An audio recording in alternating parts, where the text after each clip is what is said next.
Good evening, everyone. I welcome you all to this version of the Bellingham City Council. We're going to start with announcements and upcoming meetings. The Bellingham City Council meets all requirements of the State of Washington Open Meetings Act.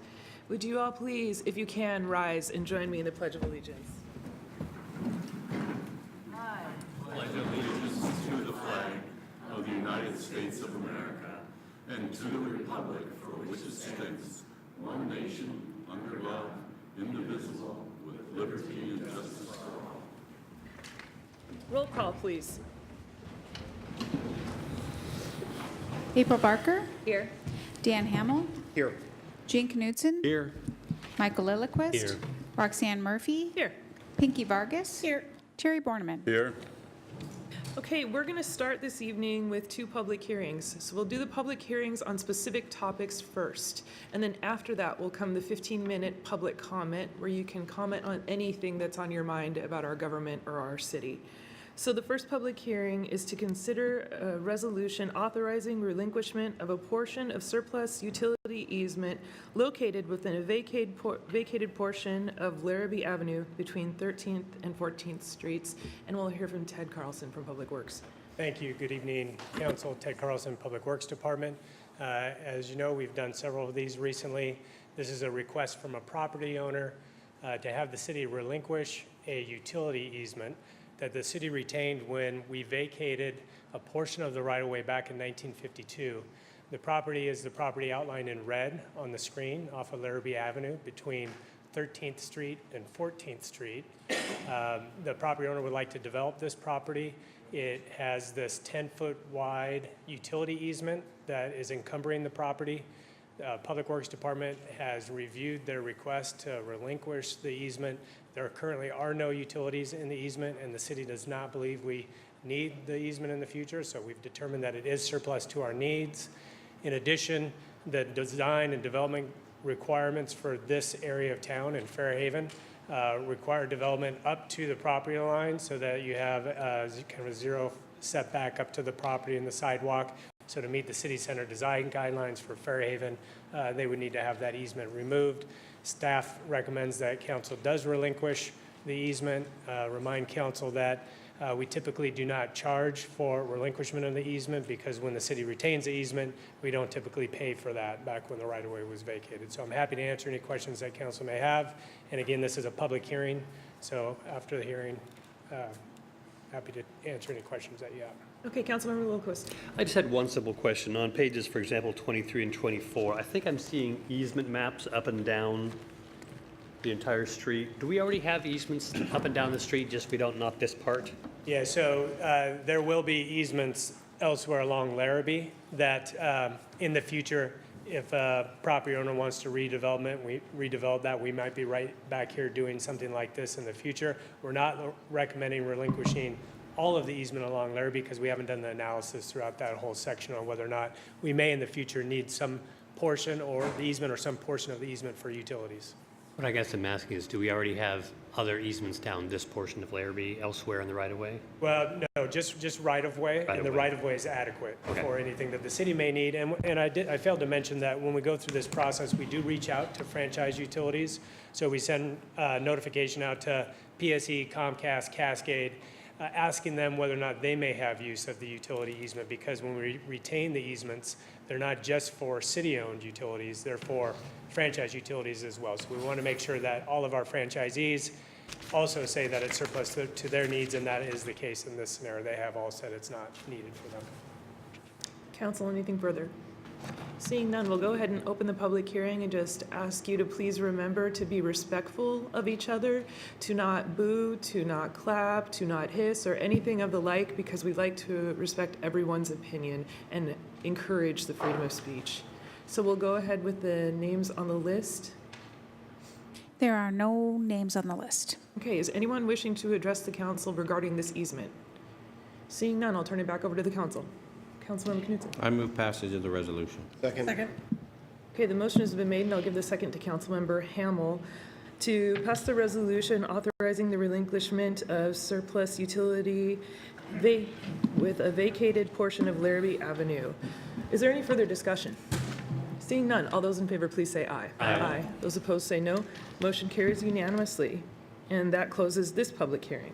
The second public hearing is to consider 4 requests to docket amendments to the Bellingham Comprehensive Plan for review in 2018 and 2019, and we'll get to hear from Moshe on this.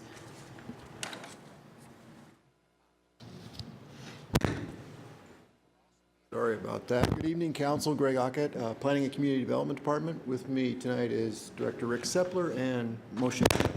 Moshe will be providing most of the staff presentation. I just wanted to remind Council, this is docketing. We do this every year usually.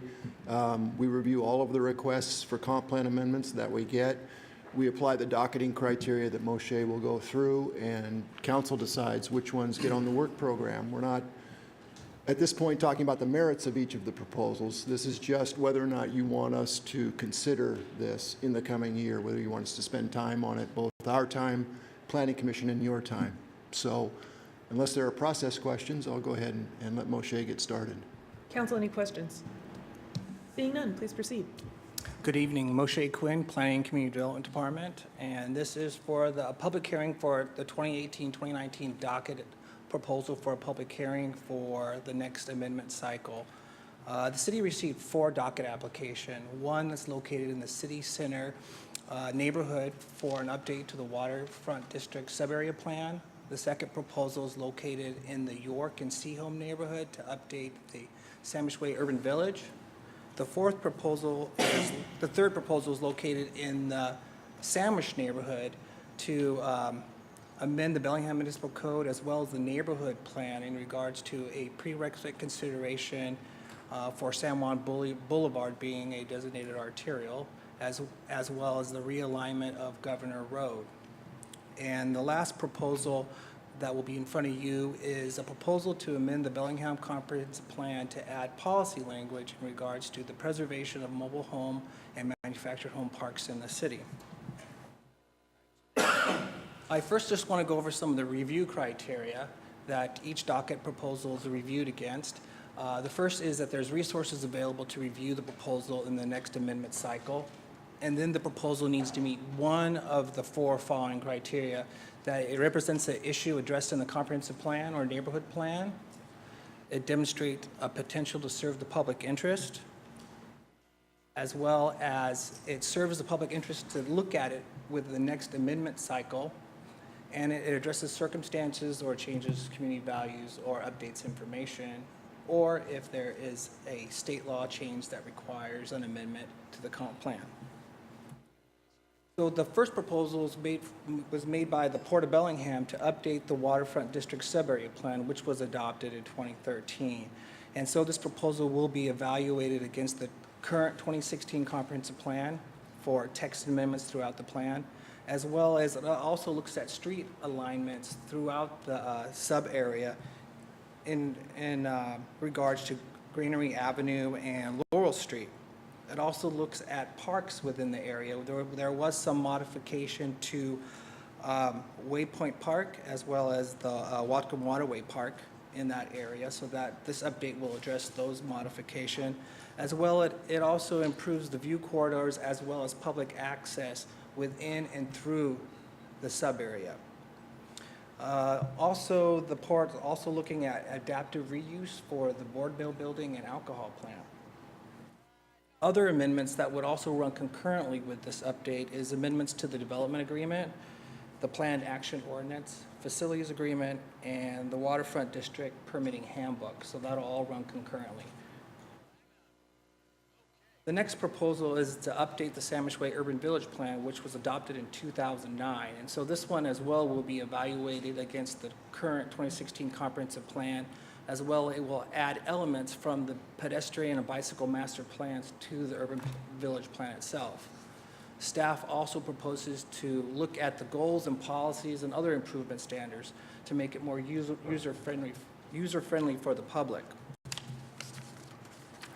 As you may be aware, the city is also doing an urban village report card on each urban village. So that is currently in process. So there could be additional amendments proposed based on that review, which is planned to be done here early this fall. The next proposal is made by Ron Jepson and Associates, and he's representing two property owners that have a combined acreage of 160 acres that's located in Area 4 and 5. So what they would like to do is amend the San Juan Boulevard as an arterial and a prerequisite consideration. So what is a prerequisite consideration? That is an item that needs to be addressed with a discretionary permit, so a subdivision. So they need to be able to address how they're going to provide traffic circulation for the proposed development through this area. So with this update, they will also amend the traffic circulation information in the neighborhood plan as well. So one thing I would like to note is that San Juan Boulevard has been a planned connection since the 1995 comp plan. It was again referenced in the 2006 comp plan and again in the 2016 comp plan. So it's been a planned arterial connection for over 20 years. The proposal also has been on the city's transportation improvement program since 2000 to 2010, and then it was formally removed in 2011.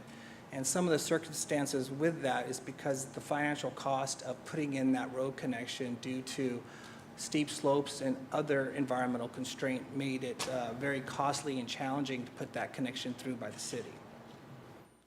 And so if the arterial street is declassified, Governor Road would also need to be moved to connect to the existing portion of San Juan Boulevard, is what the applicant is proposing. So it may be a good time to basically look at the whole circulation area for that whole area 4 and 5 and how that affects the other portions of that neighborhood. The last docket proposal is to add policy language to the comprehensive plan to encourage preservation of existing mobile home and manufactured home parks. And so these policies would help support to explore methods to safeguard these housing forms as an affordable housing option within the city. There's over 10 mobile home manufactured parks throughout the city that provide over 800 housing units as affordable housing.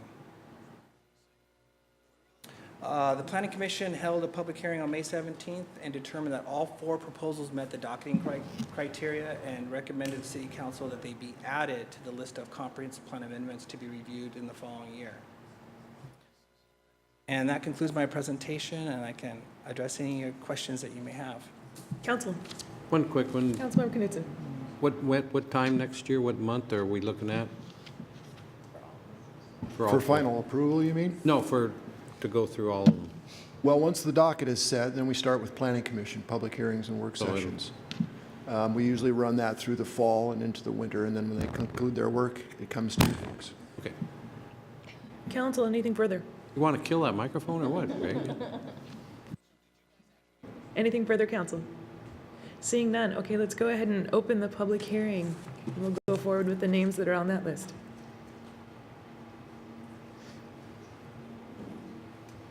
The first 3 are Steve Abel, Lee Anderson, and Patty Karcher.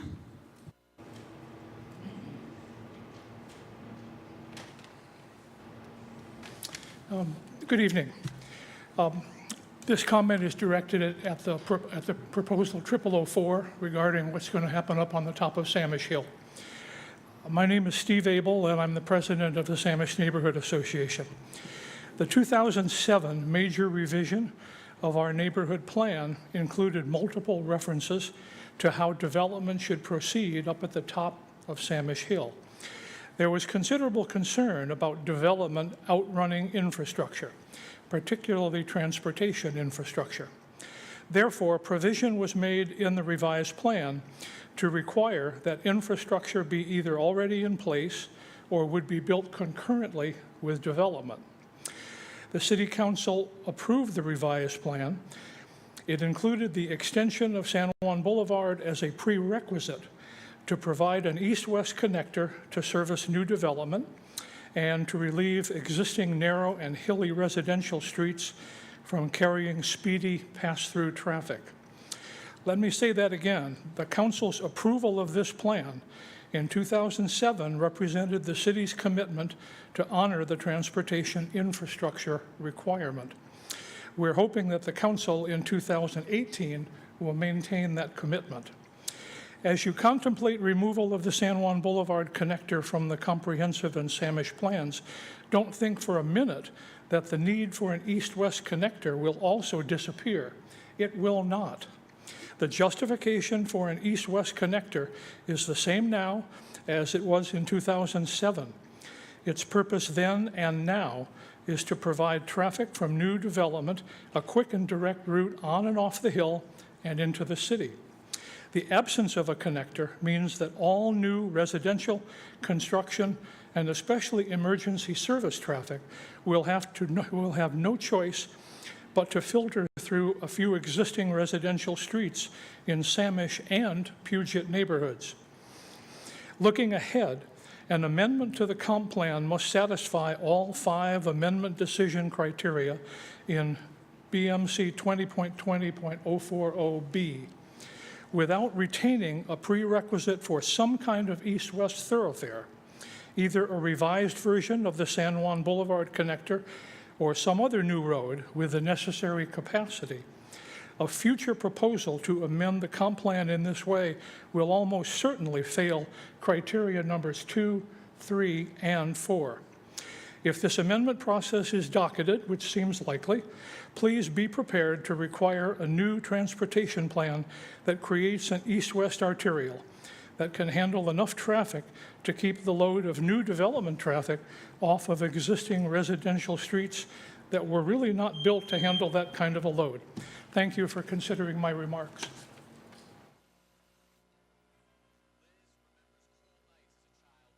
Lou Anderson.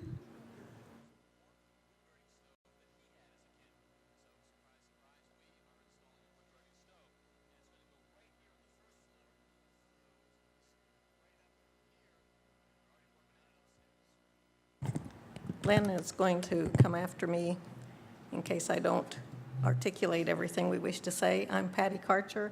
I live off of San Juan on Blakely Court.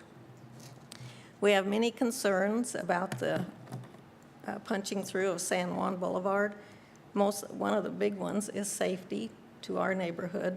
At the present time, when the synagogue was being built, and now also the cars charge up the hill way over 35 miles an hour, screech around the corner. When they were building the synagogue, some of the trucks came so fast that they had to throw on their brakes and then beep, beep, beep, back up 7 o'clock in the morning because they had gone right on past the entrance. So we have a lot of elderly people and young children, ages 2, 3, 4, 5, living right on San Juan Boulevard. I do not feel this is a safe place for us to raise our children. We don't let our grandchildren out in our backyard. We don't let pets out in our backyard because it's just not safe. I just don't think it's in the interest of our community to tear up our community values and reduce the value of our homes just to line the pockets of 1 or 2 developers. I know that you all really hold Mr. Edelstein in great esteem, but I would question that he has our interests at heart or any of the community at heart other than, again, lining his pockets. So the only winners in this punching through of San Juan is the city getting more taxes because I don't know how else you're going to pay for this, and Mr. Edelstein lining his wallet. The rest of us are going to lose the value of our homes. We're going to lose our community values, our safety feelings. So it just does not seem like it is something that you can just all of a sudden throw back on the docket without really considering it. And since all of the experts in the city planners and the city planning development department at one time decided this wasn't financially feasible, and as Moshe just said, it was very challenging because of the slopes. So now you want 1 or 2 developers to come in and tell your experts who spent all these years and all these months doing studies that what they have to say doesn't matter, but what the developer has to say matters. What we, the community, have to say doesn't matter. It's what the developer wants. So I really, really urge you to listen to us because we've experienced it. We experienced 10 years of the synagogue being built. We made phone calls. Please make the trucks stop coming so fast. Please make them stop doing this and that. And please make them bring in, is that my time? Oh. Water trucks to water down the dirt because we're tired of the dirt. Thank you. Next three speakers are Paul Trotter, Dick Conaboy, and Eddie Uri.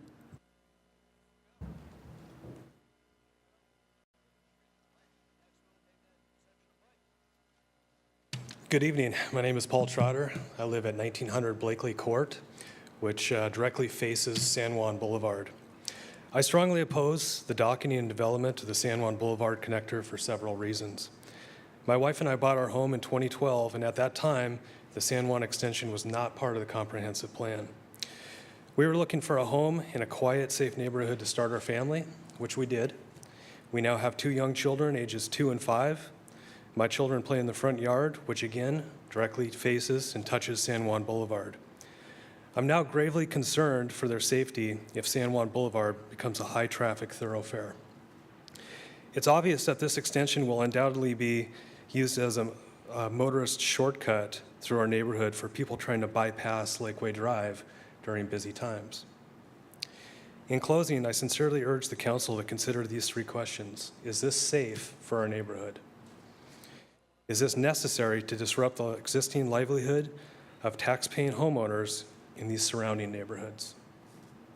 And lastly, does this benefit the public's best interest or just the developer whose interests seem for monetary reasons? Thank you.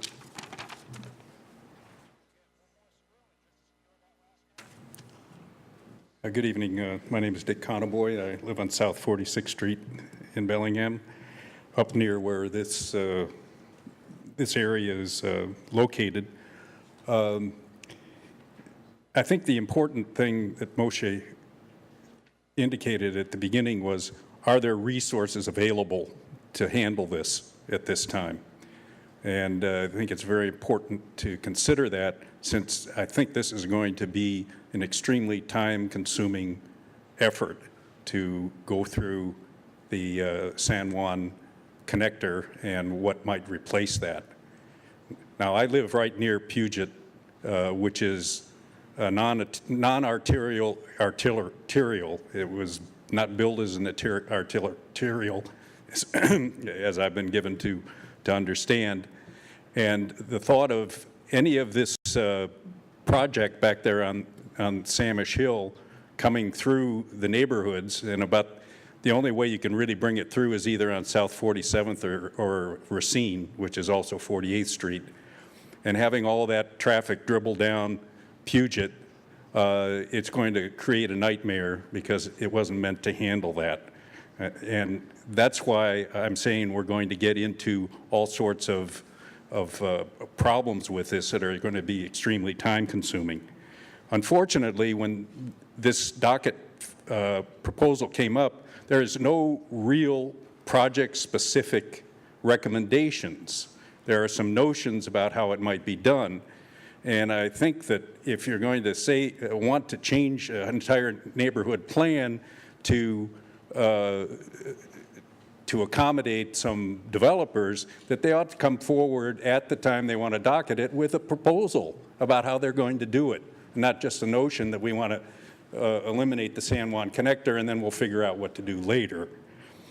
And I don't think the San Juan connector is dead. What we're talking about here is price. And if developers want to develop back there, then I think they need to pay the price. It's just not a free ride. Don't expect the citizens to do it. And if it's expensive, well, that's just the way it is. That's all I have to say on the topic. Thank you.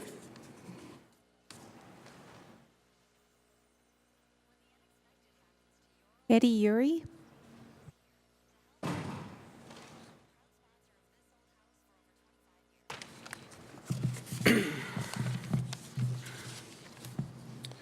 Good evening, council members. I'm Eddie Uri. I am the Clean Energy Program Manager at Resources for Sustainable Communities, a nonprofit based here in Bellingham. commenting tonight on the docketing for the waterfront district sub-area plan. There are some narrow changes being proposed by the port, being brought before you. And I'd like to encourage the council, as well as the planning commission of the city, to take a closer look at the plan beyond just the changes in the street layout proposed by the port. It's been 5 years since the plan was finalized, and a lot of things have changed.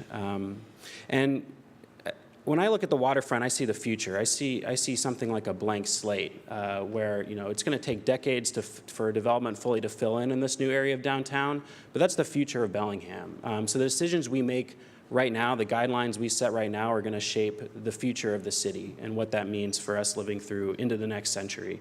And this is all the more poignant in the light of your recent ambitions stated, looking at how we can achieve 100% renewable energy in the city by the 2030s and the creation of this Climate Action Plan Task Force. I really encourage everyone to take a step back at a high level and look at the plan through that lens. And there are some clear cases where even if even if language in the sub-area plan, which has some nice goals in it, is left as is, the development regulations that follow are much weaker than need be. Particularly, let's just look at sustainable building standards for energy conservation.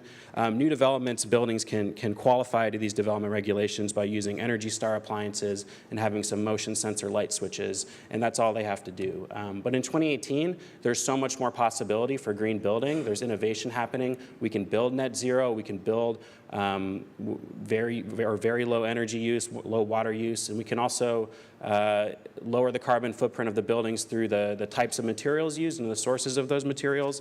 So I'm hoping, and working with community partners and our Blue-Green Waterfront Coalition and others, to be engaging the Planning Commission, educating folks more about what are some possibilities here in city code, but just taking a narrow look to start at the waterfront district. So I'm hoping that as we step forward in this process with the docketing, we take a step back and think about what the scope of review and changes we could be making are before moving forward with that review for the Planning Commission. So I'd encourage you to continue this conversation with us, and as well as, of course, talk to the Port of Bellingham commissioners as well. So hope to see that discussion coming up, and thanks so much for your service and consideration of our comments tonight. Thanks. The last speaker is Alex McLean.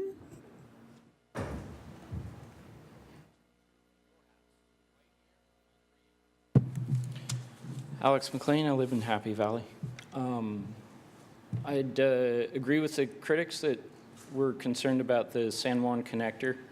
When I was on the Transportation Commission, it looked like that was going to be just a horrifically expensive capital expense for taxpayers to put that thing in. It's just the terrain is too gnarly, and it was going to cost a lot of money for, as others said, for the benefit of some developers. The other thing I would note is that it'll pretty much lobotomize Samish Crest. I mean, once you create that gateway for the development, you're just gonna see nothing but houses and development up there, and that will definitely impact the neighborhood. So to compartmentalize and say, well, you don't need the road, you can still do the development, just hearing that proposal kind of confused me. I'd also agree with the waterfront district. I've read that plan. The development regulations are just oppressively weak for 2018.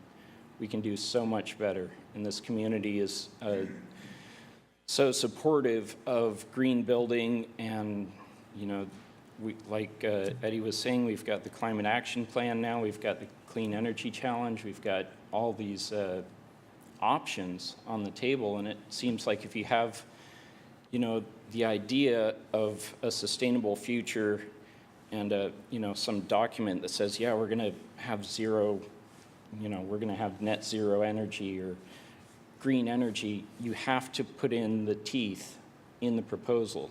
So when you open this up on the docket, I hope that you have those development regulations in there to review, because the first go around was during the recession. We did a lot of favors for the developer, and it's a different world now. We got to step up and take this stuff seriously. Thanks. Is there anyone else wishing to address the council? Please come forward if so. Members of the council, my name's Ron Jepson, and I'm representing the item 3, the Samish neighborhood docketing request. I'm representing 2 clients who own property on Samish Hill. Neither one is Mr. Edelstein, by the way, who really I don't see benefits either way, whatever your vote is tonight. But San Juan Connector really was a replacement or an addition to the Lakeway arterial system. It's further south and was to connect U Street with Samish Way. And if you've been there, you can know that Elwood, which is built from the intersection there at Samish up to 40th, was the initial connection on the westerly side. And San Juan Boulevard, that a developer built up to the synagogue site, was the easterly start.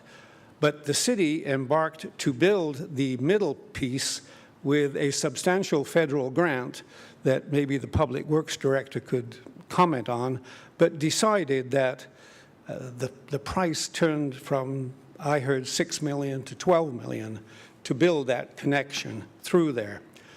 One of my clients has a 40-acre parcel that's essentially bisected by this alignment. It is still on the books, even though it was abandoned to be built by the city, and is a prerequisite condition. So they can't even embark on any particular new design for their property without honoring the alignment that was essentially abandoned. There is definitely a need to continue traffic in an east-west direction from U Street to Samish Way. But the whole situation is a limbo now, because with that alignment still on the books, we cannot, and the developer is reluctant to spend money to look at any alternative. The second particular applicant has Governor's Road bisecting their property to connect at a designed location on the Samish connector. We believe we have a better location for the Governor's Road intertie, which essentially follows the city limits, the eastern city limits line, and we're willing to work with Public Works to show that and work on that. So the intent is for both property owners to try to work up development schemes with staff that achieve neighborhood objectives and the practical consideration of how to handle traffic in that particular corridor. Thank you very much. Is anyone else wishing to speak on this topic? Seeing none, I will turn it back over to the council. I'll take Lillquist and then Borneman. I think it's important to realize that what we're here to do is docket these proposals and not consider whether or not we'd improve them. So, for example, Mr. Abel looked ahead of the approval criteria, and I completely agree with him. I think it satisfies the criteria to be docketed, but those approval criteria in a year from now will need to be met. Mr. Abel pointed out to the good principle that development shouldn't outrun infrastructure. I think we should uphold that. He also, in his letter, writes that some kind of east-west arterial will be needed, and as Mr. Quinn pointed out, there will need to be a transportation plan. I guess what I'm confused by is the fact that since the city basically gave up on this idea in 2011, why we included it in the 2015-2016 comp plan. It seems like that might have been the time to address it. I do think we should docket this, but it's unclear what the answer will be, or even if there will be a good answer. It may not be that there's a good solution to east-west, and that would raise a problem. And so by docketing this, by my favoring docketing this does not mean that I think that removing San Juan Boulevard's requirement is enough. Matter of fact, that would probably make things worse. It would avoid the problem rather than solve the problem. But I'm still in favor of docketing it. Councilmember Borneman, please. Yes, I would like to move that we docket items 1, 2, and 4. Number 3, I have a problem with because there isn't a project yet. When they come forward with the idea of where they want that to go, then come back and ask us to docket it. But to just remove that, I agree that this is not the time to docket it. So I would move that we pass, that we move forward to the docketing items 1, 2, and 4 at this time. Or 1, 2, yeah, 1, 2, and item 4, yeah. San Juan is 3, yeah. San Juan is 4. San Juan is 3. 3. Oh, 3 in this listing, 4 by those numbers. Oh, I see what you're saying. Yeah, as in the So is it still packet. 1, 2, and 4? What? Is it Yes, still 1, 1, 2, 2, and and 4. So the city Okay. center neighborhood plan, Seaholm neighborhood, and adding language to the comprehensive plan relating to preservation of existing mobile home and manufactured home parks. Okay, the motion has been made and seconded to go forward with docketing 1, 2, and 4. Is there any further discussion, Councilmember Hamel?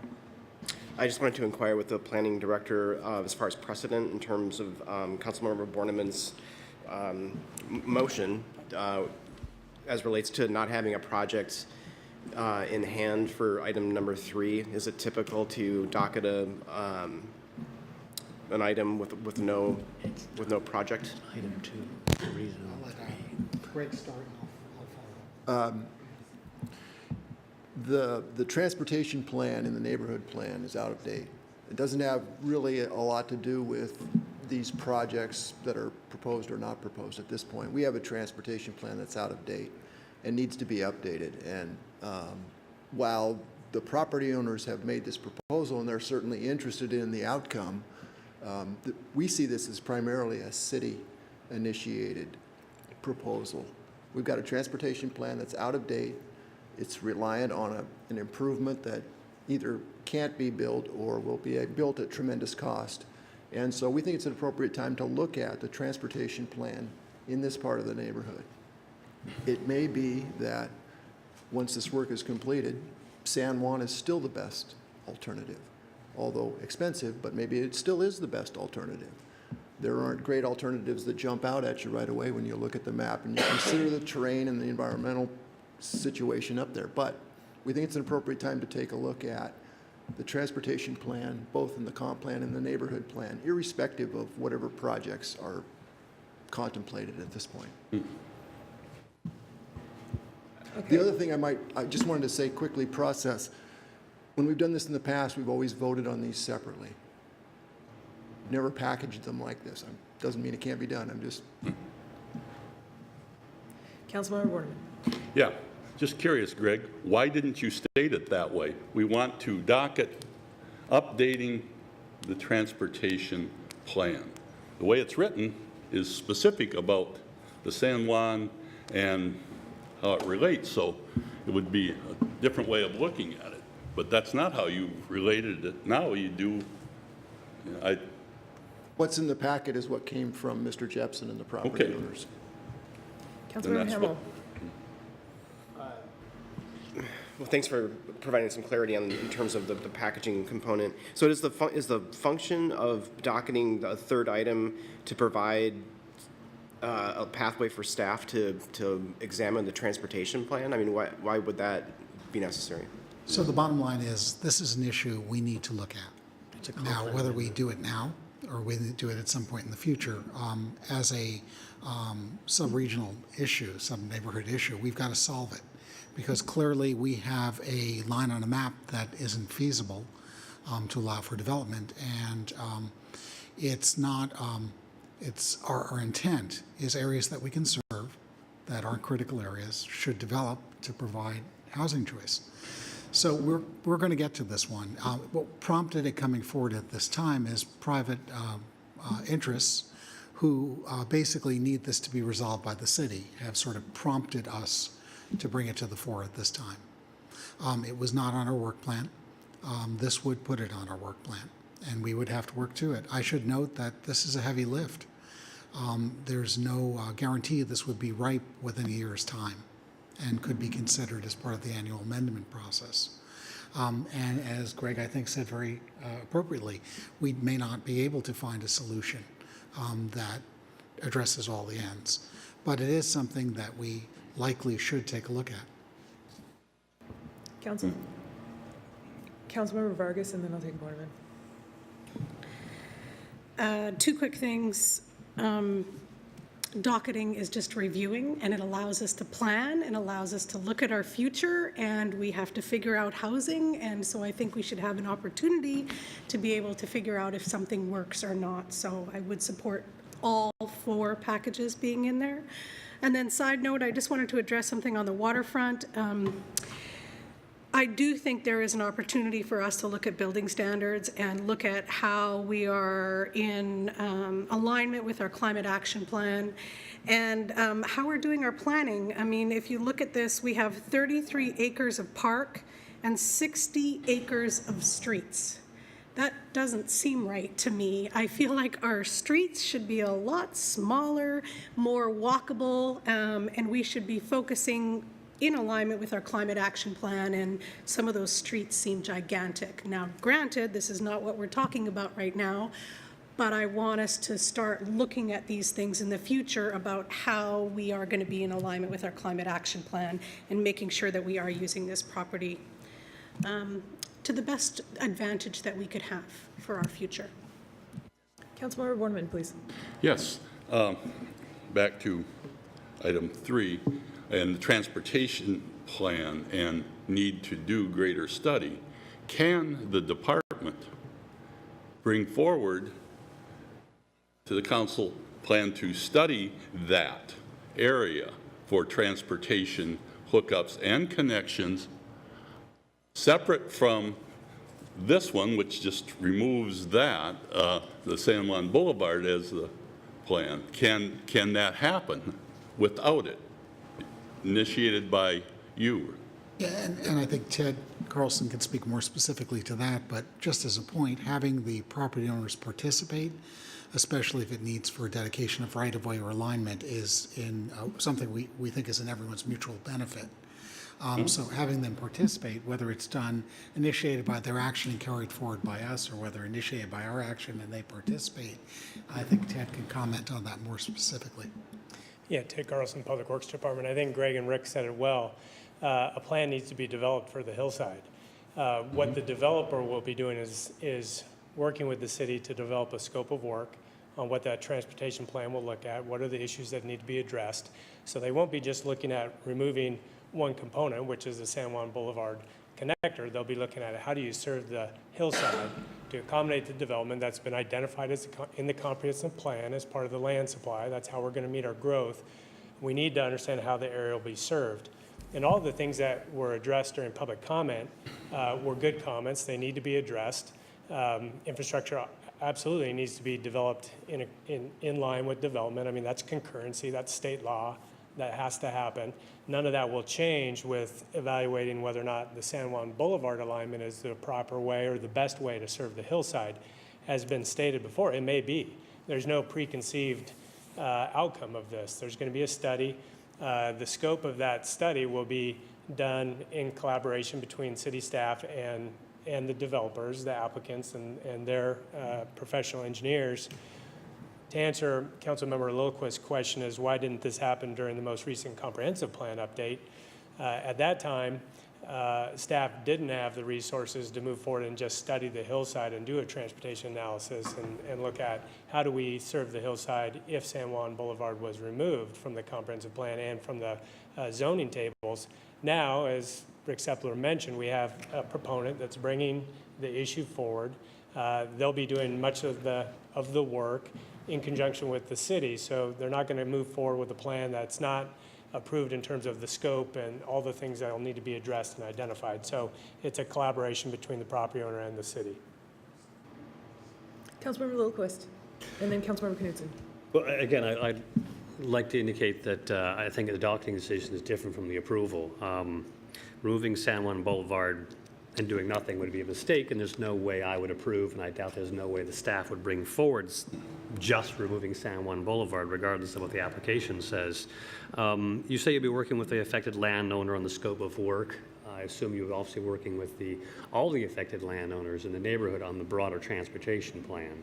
Yeah, we'll have to look at the neighborhood plan, look at the land use there, and you have a proponent that's going to be engaging with consultants. The applicant will be paying for that analysis, and so we'll be working with them on the scope of the project, but it will represent the entire hillside and beyond in terms of how does the transportation, how is it dealt with on that hillside. So, I mean, just to remind people, just because we dock this doesn't need to mean we approve it in 1 year. There have been comp plan amendments that took several years to process, and if it takes that long to find a solution, and maybe there is no good solution. Maybe it's a difficult hill and it'll have to be served by more complicated means, which doesn't include a cross-hill connector. I don't know. But if we need to take several years to do it, I think we'll just have to take what it takes. And we discussed that, staff discussed that, and you have 4 items here if council were to approve all 4 for docketing. And item number 3 wasn't progressing, we weren't answering the questions, we didn't have information to bring back for council for your approval, then we may need to separate that item. Council would take action on the other 3 if you had the information you needed, and the San Juan Boulevard and the transportation network in the Sandwich neighborhood would have to continue into the next year. Councilmember Knudsen. I have a comment and a question. First of all, I was here in '94 when this all started. In 2006 and in 2015, I had to reaffirm my support for this. So I'm going to have to see a whole hell of a lot to change my mind. But the question is, if it is docketed, because the first item is specific, the second item is specific, the fourth item is specific, and as Terry said, the third item is not specific. So if we docketed this right now, and next year when it comes forward, is it going to be specific of what type of development it's going to be as far as how many houses and all that kind of stuff before we just rip the prerequisite out of there? That's the question I have to have answered. If it's not answered, then I can't support it. If I could respond on to some degree, I think we need to have relative assurance that we're doing an alignment that could serve the area, the general area, serves the public interest, not just the private interest, is feasible, because drawing another line on the map that can't be built and getting a segment of that isn't going to help us. Can provide service to the 2 proponents' developments. We'll probably have an understanding of the unit count and location and access points for their development, one would think, as well as for other development, for other property owners along the way. We have to show that it's feasible to be the core. Again, as I said, it's a heavy lift. There's a lot of planning in this, and it's not in the city's interest to delay the other 3 items while this issue takes more time. We'll take whatever time is necessary to answer all those questions. What I'm hearing is you need to see a reasonable outcome of this is how it's going to work and this is what the effects were, so that an independent person who looked at it could get a pretty clear idea of what the effect would be on the surrounding neighborhood and neighborhoods downstream. I don't think it's unreasonable to have that. I don't know why it's not in here now, but I know why you're bringing it forward. And I fully understand when something is docketed, it doesn't mean that it's a done deal. I mean, I've made that comment myself. And I don't know, I just think it raises a lot of issues out in the community when everybody's fought for this boulevard for such a long period of time. And then without anything coming forward, it's being taken away. So that's where I'm at. Okay, we're going to have to move to a vote at some point. Councilmember Vargas and then Morton.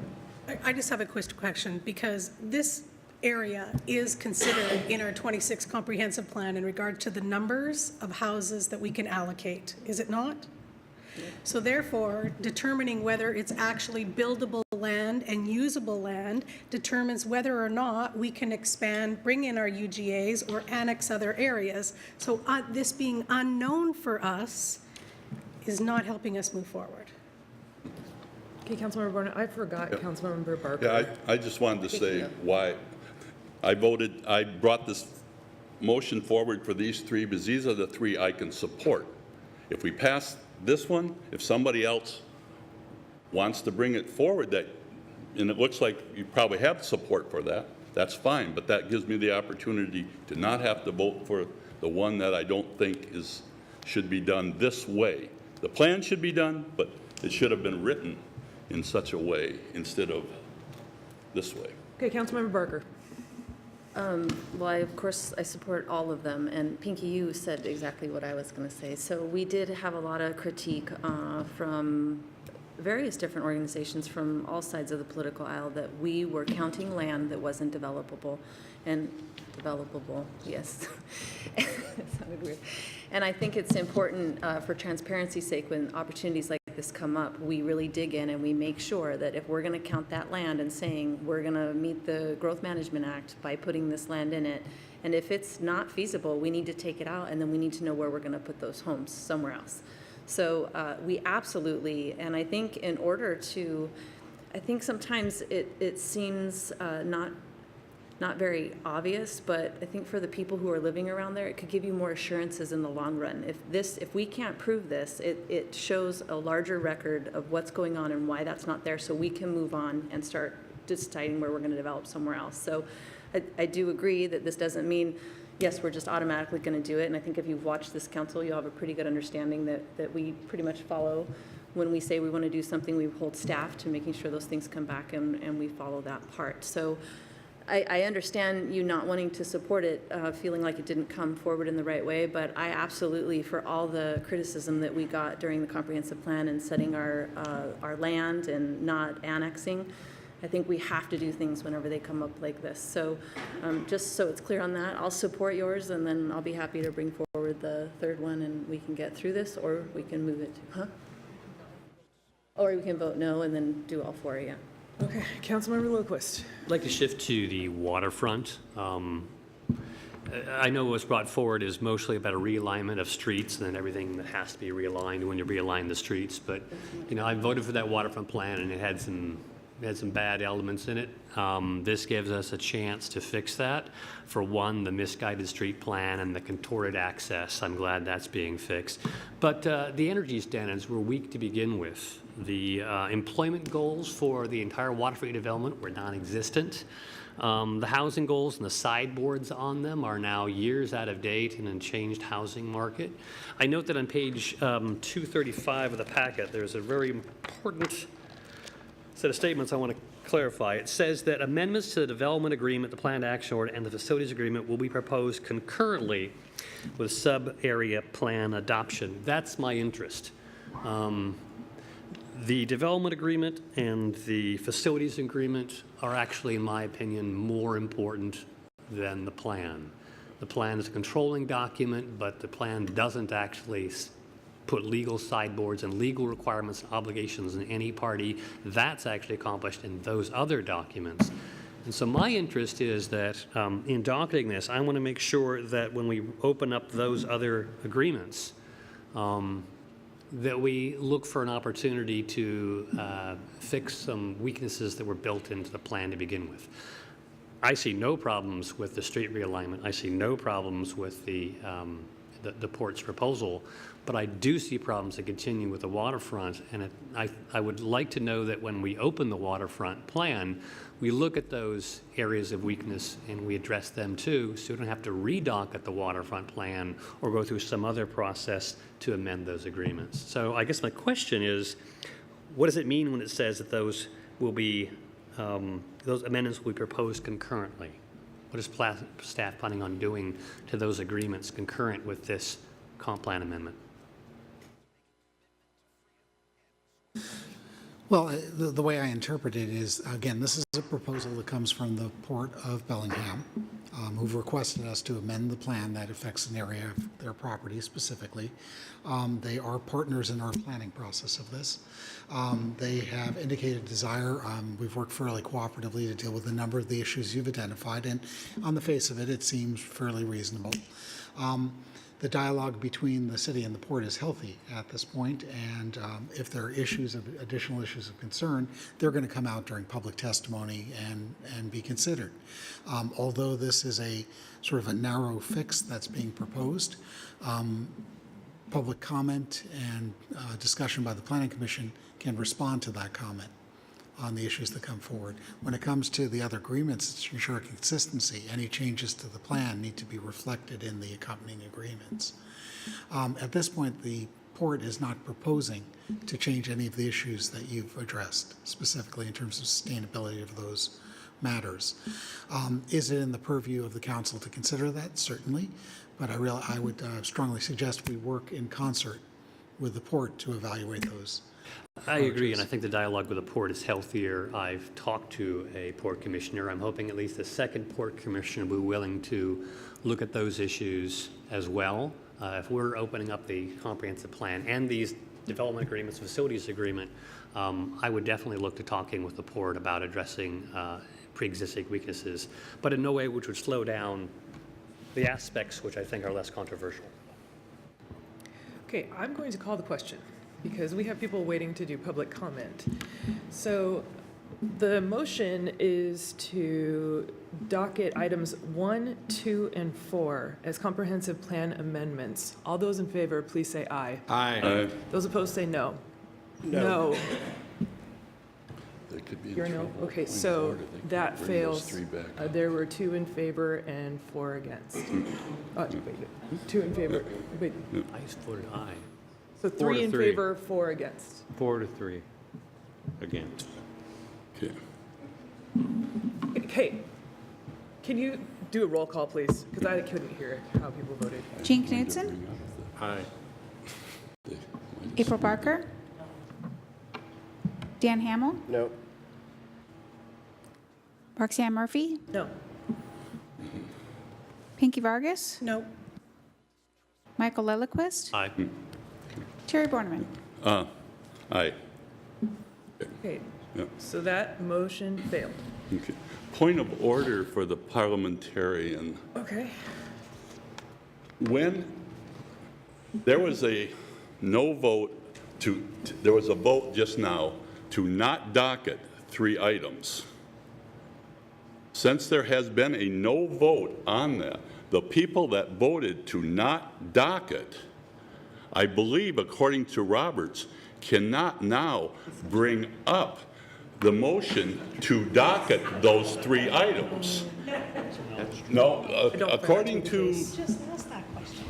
what? You just asked that. Right, well, you voted to not docket those 3 items. You can't voted make to the not support Can't the bring it motion. back up You again. can't bring the same motion forward. You can bring different motions Yes. forward. It's a different motion, but it's on the same item that you just voted down. You can bring up the 3rd one, but you've already voted to not docket those 3. I did not do that personally. I did not support your specific motion. And now there's a I'm asking the Bring forward other parliamentarian motions. because this is, you want to get funny on a movement. Okay, let's, Can I answer the question? what? Can I answer the question? Yes. Okay. Well, ask the chair if you can answer the question. May I answer the question? Yes, so James Irv from the City Attorney's Office, acting as the parliamentarian here this evening on behalf of the City Attorney's Office, and I don't believe that Robert's Rules of Order prohibit a vote on a separate motion, even though there may be some overlap in the subject matter. I think that it would be appropriate to make either individual motions to docket each of the 1 through 4 proposals, as Mr. Alcott had mentioned earlier, which would avoid this scenario, or you can make a blanket proposal to docket all 4 proposals at once. I think they're separate motions and therefore not prohibited by the Robert's Rules of Order. Thank you. I'm going to ask and try to make this a little cleaner. Is there a motion to support item 1 for the comprehensive plan amendments? So moved. Second. Motion has been made and seconded to support item 1 for the comprehensive plan amendments. I'm not going to ask for further discussion. We've been talking about this for too long. All those in favor, please say aye. Aye. Aye. Those opposed say no. Motion carries unanimously. Item 2, is there a motion? I move. Second. Motion has been made and seconded to support item 2 for the comprehensive plan amendment docket. All those in favor, please say aye. Aye. Those opposed say no. Motion carries unanimously. Is there one for item 3? I move. Second. Motion has been made by Vargas and seconded by Barker. All those in favor, please say aye. Aye. Those opposed say no. No. Motion carries 5-2. Thank you. My hearing isn't that great, ladies and gentlemen. Is there a motion for item 4? So moved. Second. Second. Motion was made by Councilmember Barker and seconded by Hamel. All those in favor, please say aye. Aye. Those opposed say no. Motion carries unanimously. I will now close this public hearing. And we will move on to the 15-minute public comment period. This is your chance to discuss anything on your mind about our fair city. And we will go forward with that list of names. Proposal we don't approve. That's fine. No, I don't care about that. I care about what they do. Down this three. I think parliamentarily it's okay. It's a different motion. This is. They're not allowed to bring forward the same motion. The first three are Marcus D., David Crosby, and Amy Glasser.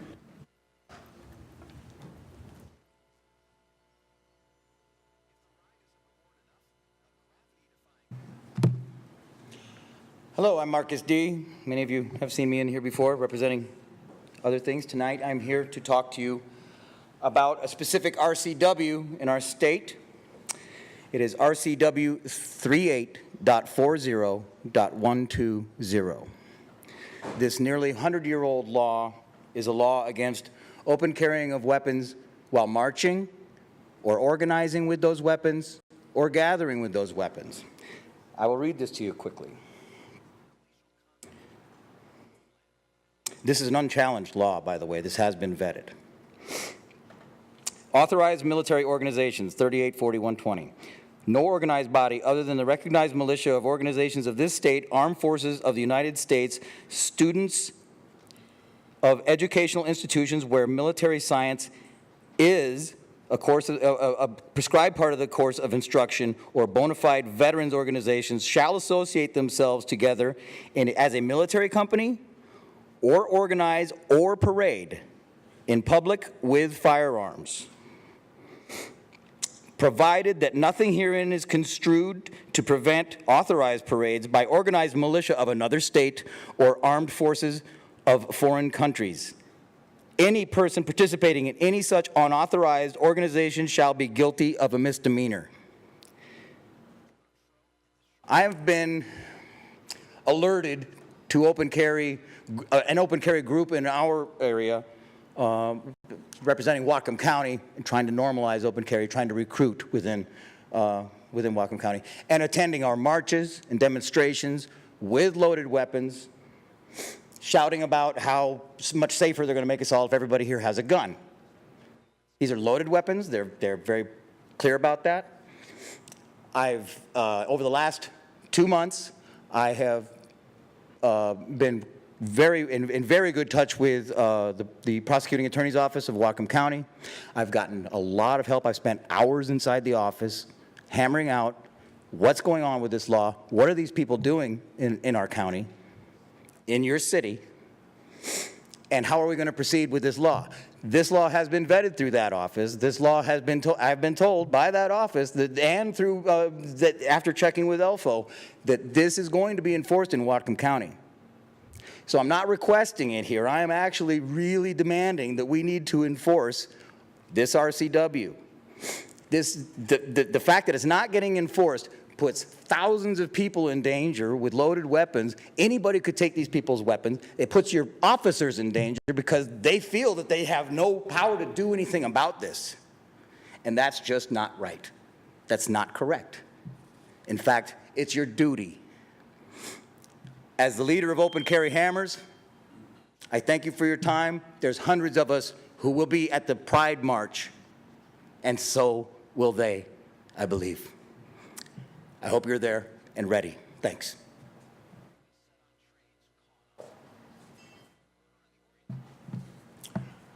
Madam Chair, members of the council, my name is David Crosby. I am co-leader of the Whatcom group of Moms Demand Action for Gun Sense in America, which is a national grassroots organization. There are over 4 million members nationwide. Here in Whatcom County, we have more than 100 active members. The group is dedicated to reducing the level of gun violence in our country. I am a retired attorney. I practiced law in Washington for over 20 years. On July 15, as Mr. D referenced, there will be a pride parade here in the city. On previous occasions, there has been a group styling themselves Open Carry that has come to the has come to the parade and marched with loaded weapons. This is provocative. It's intimidating to citizens who are out there to have a good time. And more importantly, it is a violation of the law. I think that in this day and age, it goes without saying that crowded public places, parades, are no place for loaded weapons. I urge you to instruct the permitting authorities to condition any permit that is granted to require that guns not accompany the permitted activity, or if that condition is not acceptable to the group, that the permit be denied. Thank you very much.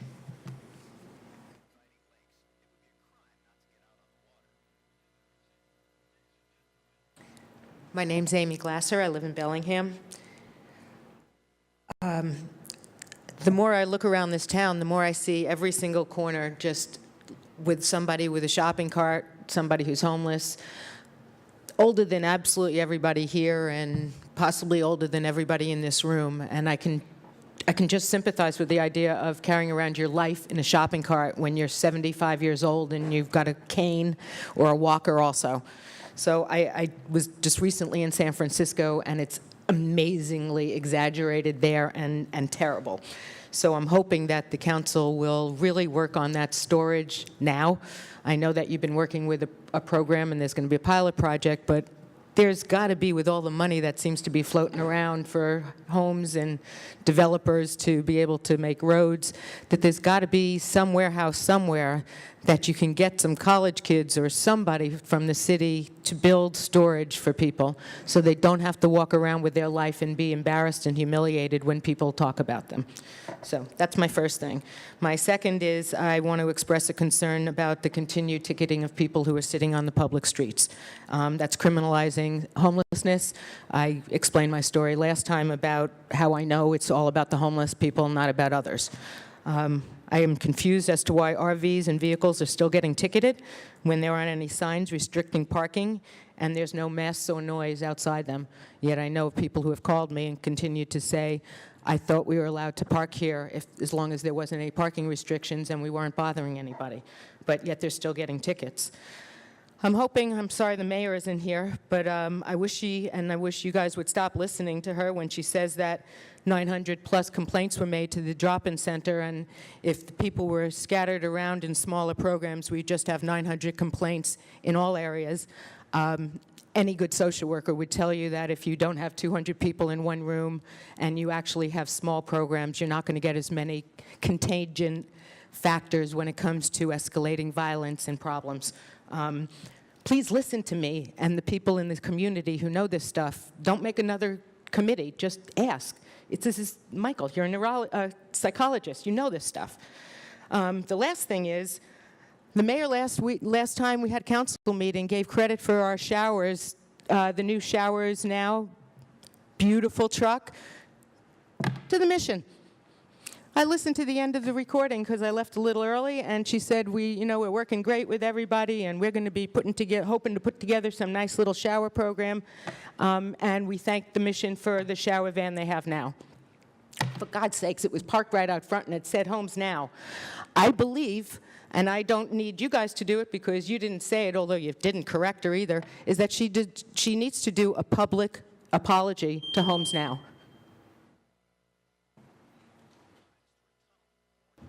Okay, is there anyone else wishing to address the council? Please come forward. I have three speakers. Oh, sorry. I thought that was the end of the list. No problem. John Cornelius, Carter Madden, and Alex McLean are the next three speakers. Hello, my name's John Cornelius. I live at 4703 Aldrich Road, and I thought I'd come down and talk to you guys tonight because about 4 years ago I tried to get water to my house out there, which is just outside the city limits, and this week the city came down my road and they're installing all regulators on everybody's meter so they can increase the pressure to build houses north of where I'm at now. So they're in the process of building more houses north of me, further away from here than my house is, but I can't get water to it. And I know you guys just worked through the Governor's Point issue with supplying some water for those folks that are outside the city limits. And you're looking at helping the city of Ferndale out with their lack of water out there. And I hope when you guys work on the issues in the future that you can kind of remember the little guys, because there's lots of folks that are just outside the city limits that are in just the same boat as me. There's a couple folks in my neighborhood that would love to be able to hook up to public water. And I know there's a bunch of folks off Woolburn and Tacoma that, like right about now, their wells all run dry in the summertime there. So thank you very much. Have a good day.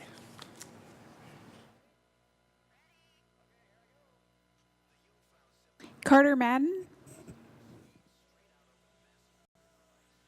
Hi, my name's Carter Maiden. I live in Bellingham, and my concern, I wanted to talk to the council tonight, was about short-term rentals, because although it's difficult to follow what is happening with short-term rentals, because I feel like there's a lack of communication between the city and the people in the city about short-term rentals, and local media is kind of non-existent.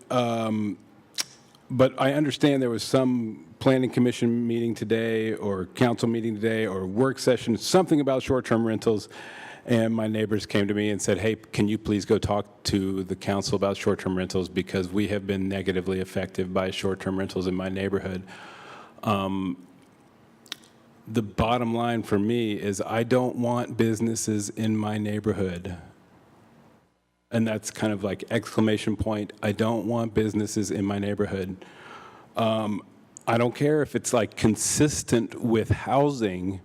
What about, I've recently figured out there's an Airbnb, which was started during Mardi Gras in New Orleans, which you can just rent out your restroom. Your bathroom can be rented out. I'm thinking about maybe doing that during Ski to Sea. Is that okay with the short-term rental? Can I Airbnb my bathroom?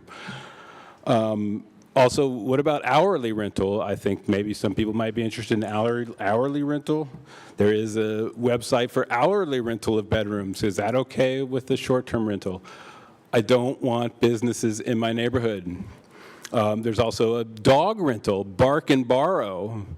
So maybe I could rent my dog out in my yard, maybe hourly. I don't want businesses in my neighborhood. I don't want people renting their dog. I don't want people renting their bedroom. I don't want people renting by the hour, by the night. And in the middle of all this is this housing crisis. People can't find homes to rent, can't find rooms to rent, and of course they can't. People are making a killing renting by the night. I have a rental house in the Seahome neighborhood, which I could probably make a lot more money if I just rented it short term. But I don't want to do that because I don't want to do that to my friends in the Seahome neighborhood. So, point being, please do not allow short-term rentals in neighborhoods. It's a Trumpian thing. It's like, don't tread on me. Let me do whatever I want to do with my property. That's crazy.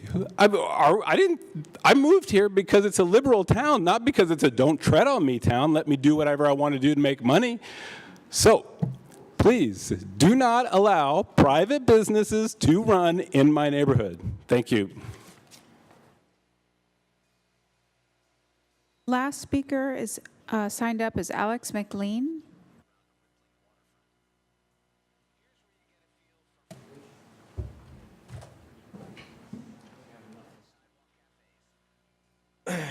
Alex McLean, still from Happy Valley.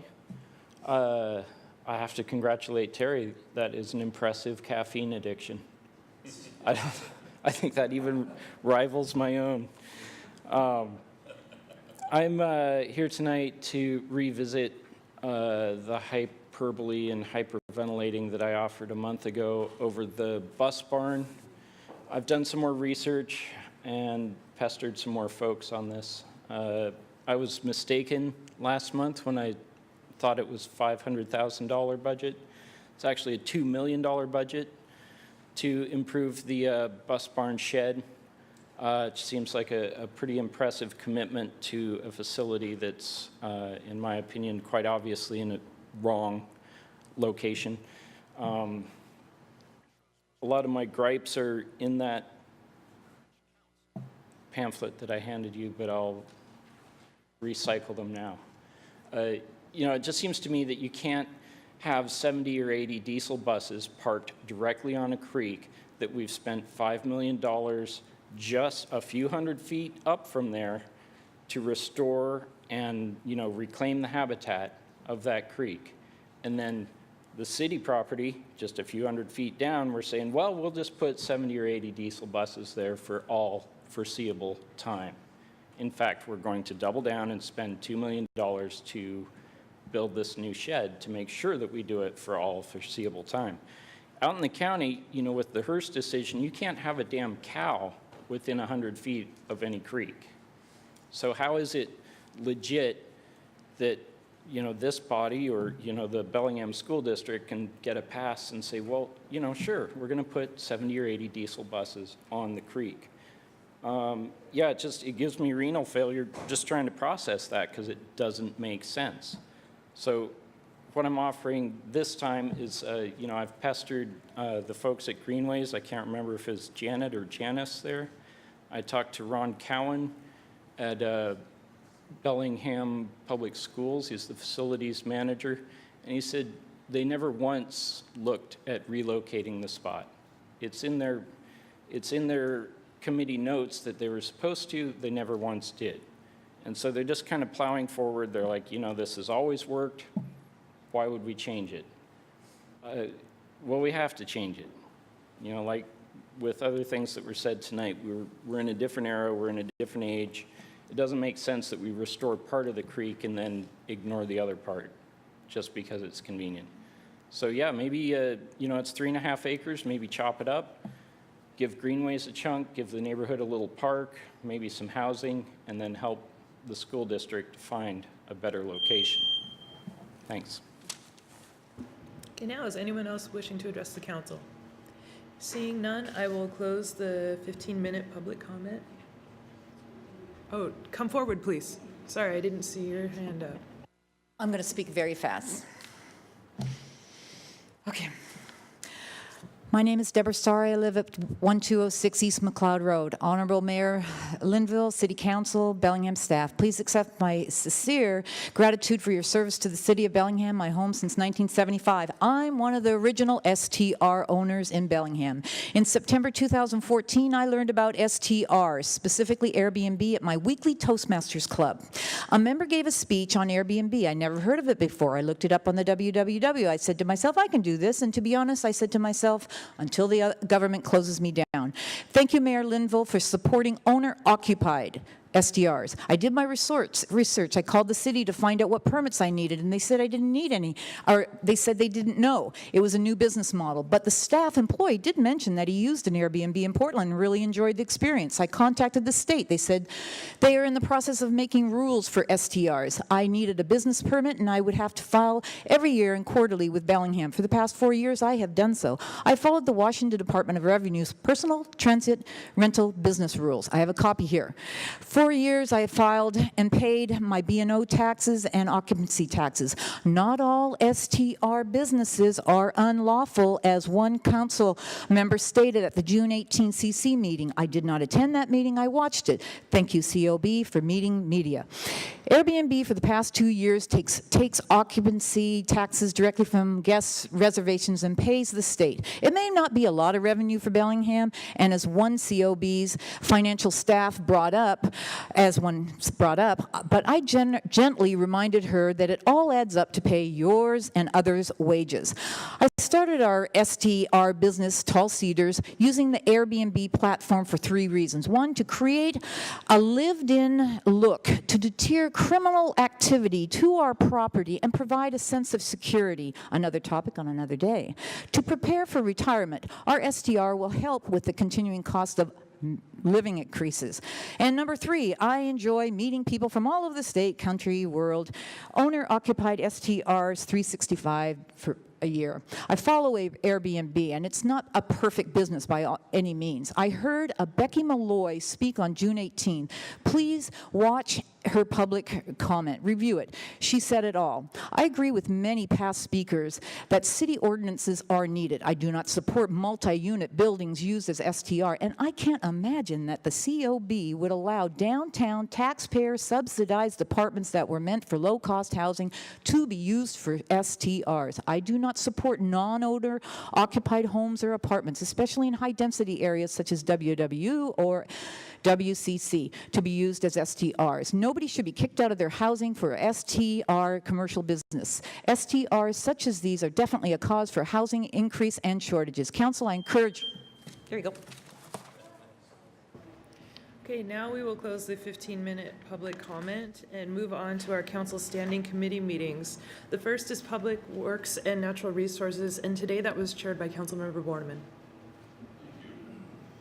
We had 3 items before the committee today. The first was an amendments to Bellingham Municipal Code 17.76, construction in floodplains. The City of Bellingham is a federal emergency management administration's participating community.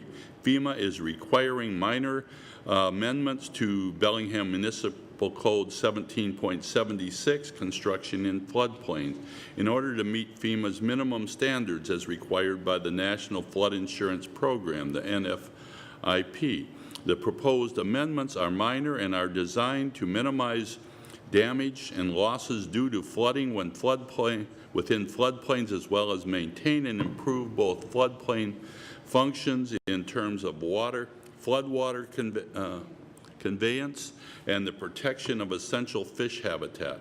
These amendments are required to maintain the city's eligibility in NFIP. The committee recommended approval, and I so move. Second.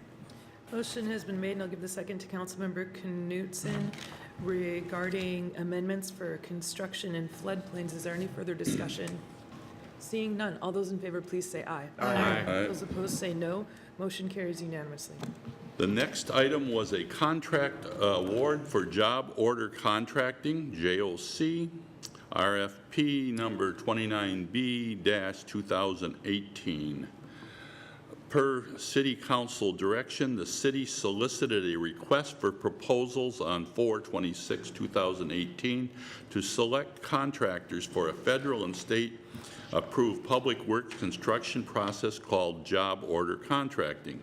It provides another alternative to effectively complete work rather than efficiently complete work rather than conventional design build process. The city received one proposal. Coracolcio Brothers, Inc., from Blaine, Washington, submitted the required mandatory proposer responsibility certification and was vetted through an interview process. Coracolcio, I always have trouble with that name, Coracolcio, was the responsible proposer who submitted the lowest responsive offer, including any Washington state sales or use tax. The general contractor markup on predefined unit cost pricing was also within the engineer's estimates. The initial terms of the contracts are for 2 years with a minimum commitment of $100,000. State law allows additional work but not guaranteed up to $4 million per year if funds are available, with a maximum of $350,000 per approved job work order authorized by the city. The committee recommended approval, and I so move. Second. The motion has been made and seconded to award the contract for job order contracting. Is there any further discussion? Seeing none, all those in favor, please say aye. Aye. Those opposed say no. Motion carries unanimously. The third item was a bid award for Lakeway Lincoln pedestrian bicycle safety improvements, bid 31B 2018. The ES-0538 Lakeway Lincoln pedestrian bike improvement project involves the installation and retrofit of 4 Hawk pedestrian signals and 1 flashing beacon, along with hardscape utility and striping improvements throughout the Puget and York neighborhoods.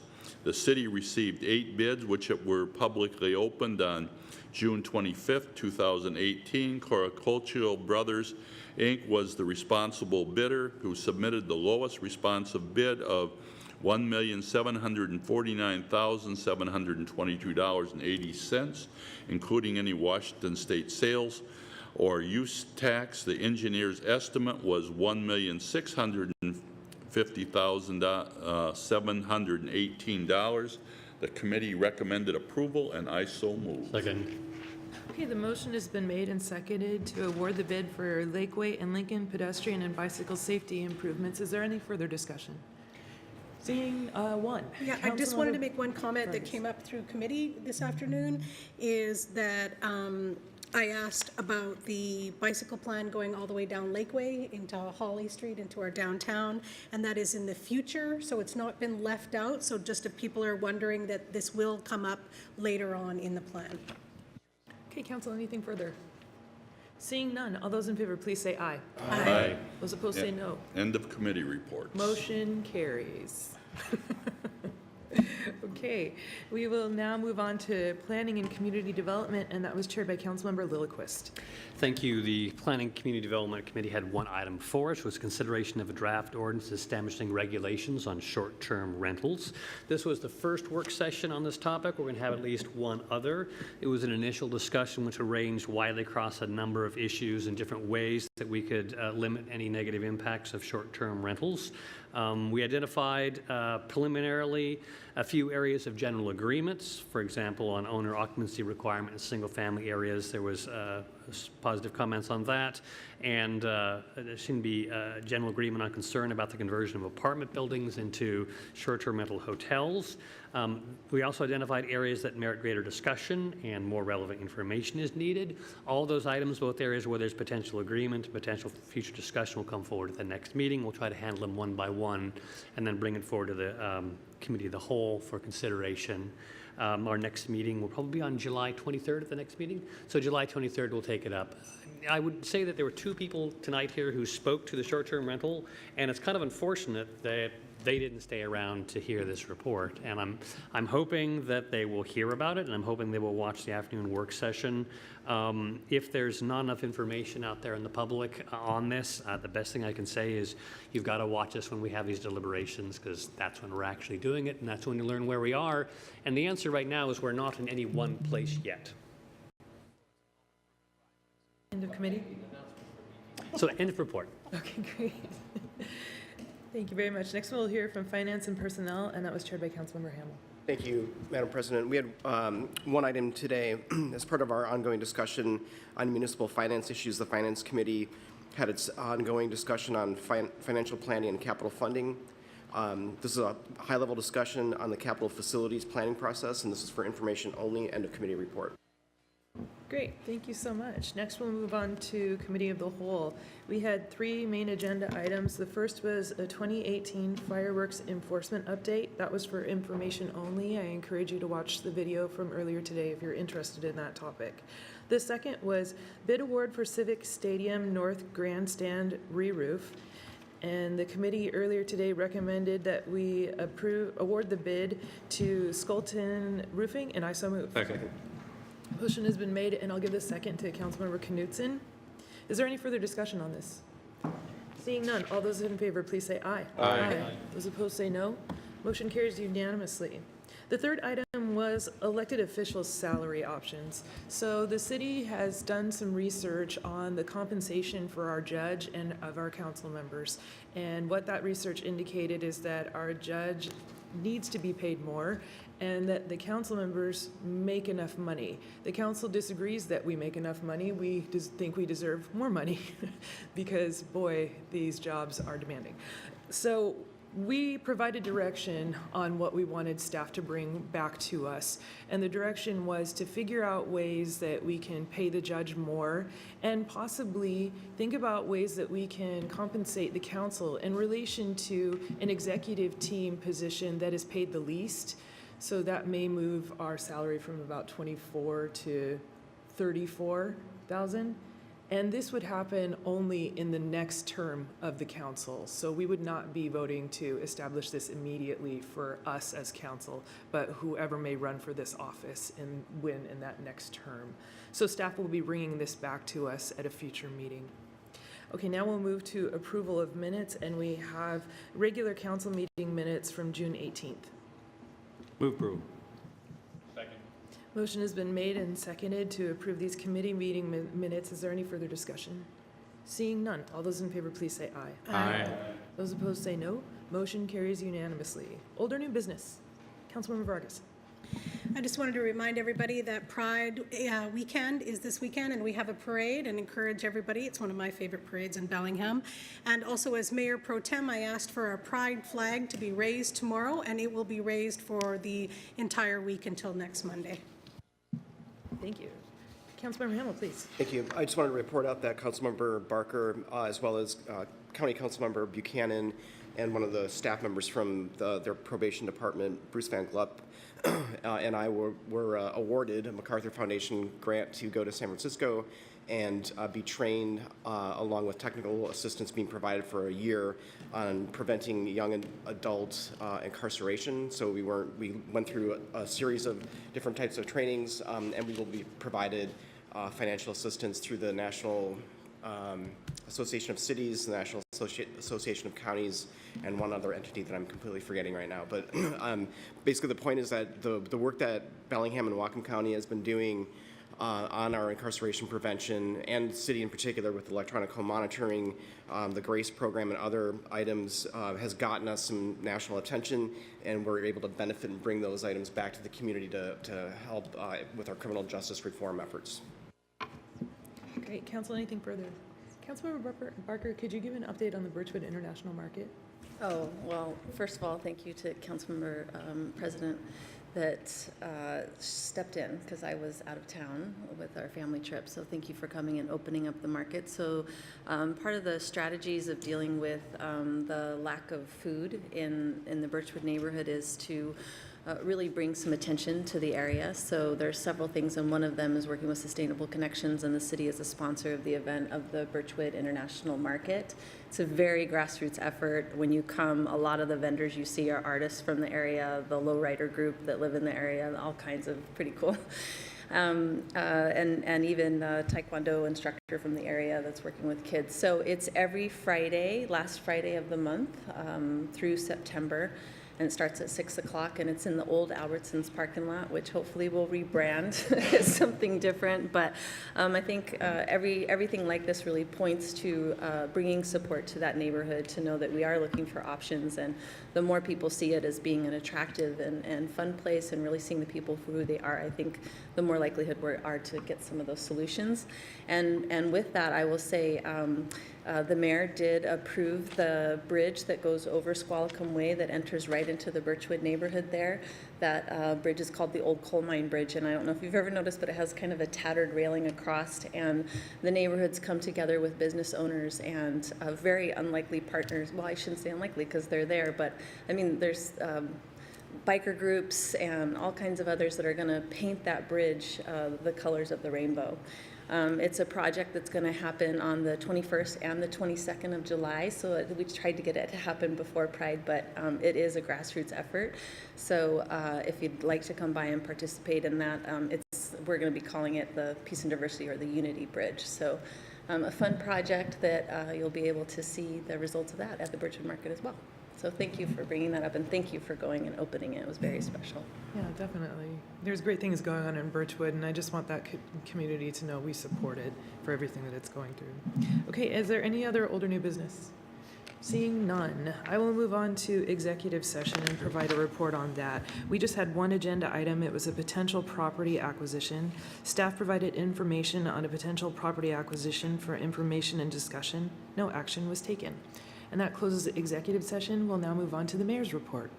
Good evening, Brian Heinrich, Mayor's Office. So I did want to ask you, as we look ahead to the fall and the budget schedule, we intend to hold the off Mondays as well for budget work.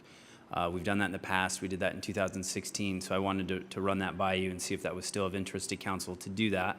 And if so, do you have a preference on holding those meetings in the mayor's boardroom like we've done in the past, or we could have those meetings in here? I know we've had some success with rearranging these tables, so it's really a question.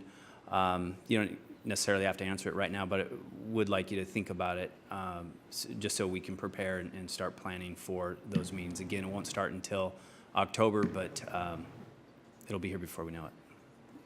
So a handful of reappointments: Michael Brunt to the Mayor's Neighborhood Advisory Commission, Mayor's reappointment of John Blethyn to the Parks and Recreation Advisory Board, and we're seeking your approval to appoint Michael Plummer and Dana Wagle to the Greenway Advisory Committee. So moved. Second. Okay, the motion has been made and seconded to appoint Michael Plummer and Dana Weigel to the Greenways Advisory Committee. Is there any further discussion? Seeing none, all those in favor, please say aye. Aye. Those opposed say no. Motion carries unanimously. Thank you. Okay, great, thank you. Consent agenda. Second. I'll give the move approval to Jean, and second to Councilmember Parker. Is there any further discussion? Seeing none, all those in favor, please say aye. Aye. Those opposed say no. Motion carries unanimously. And ladies and gentlemen, we are adjourned.